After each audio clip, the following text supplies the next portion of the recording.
दो बेटियां। एक विधवा की दो बेटियां थीं। एक सुंदर और मेहनती सौतेली बेटी और दूसरी बदसूरत और आलसी विधवा की अपनी बेटी। विधवा अपनी आलसी बेटी को ज्यादा प्यार करती थी और मेहनती बेटी से सारा घर का काम करवाती थी। कुएं में गिरना। एक दिन मेहनती लड़की कुएं के किनारे सूत काट रही थी। तभी उसकी तकली स्पिंडल कुएं में गिर गई। मां से डांट के डर से वह तकली निकालने के लिए कुएं में कूद गई। जादुई दुनिया। कूदने के बाद वह एक जादुई घास के मैदान में पहुंची। रास्ते में उसे एक तंदूर अवन मिला जिसमें रोटियां जल रही थीं और एक सेब का पेड़ मिला जो फलों से लदा था। दोनों ने लड़की से मदद की गुहार लगाई। दयालु लड़की ने रोटियां निकाल दी और सेबों को झाड़कर नीचे गिरा दिया। मां होले का घर।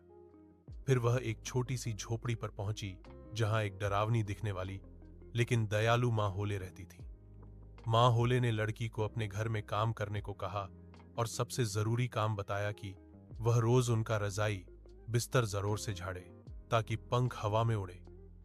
मां होले ने बताया कि जब पंख उड़ते हैं तो पृथ्वी पर बर्फ गिरती है। मेहनती लड़की का इनाम। लड़की ने ईमानदारी और लगन से लंबे समय तक काम किया। कुछ समय बाद उसे अपने घर की याद आने लगी। मां होले उसकी सेवा से बहुत खुश हुई और उसे वापस जाने की अनुमति दी।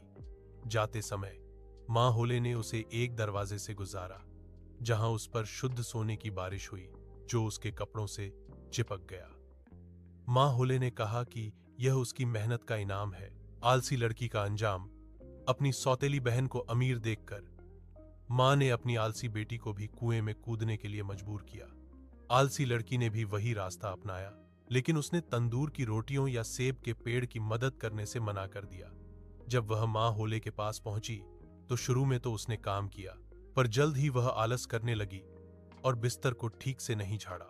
सजा। मां होले ने नाराज होकर उसे वापस भेज दिया। जब आलसी लड़की दरवाजे से गुजरी तो सोने के बजाय उस पर चिपचिपी काली डामर कीच पिच की बारिश हुई जो उसके कपड़ों से हमेशा के लिए चिपक गया। यह उसके आलस और स्वार्थ की सजा थी।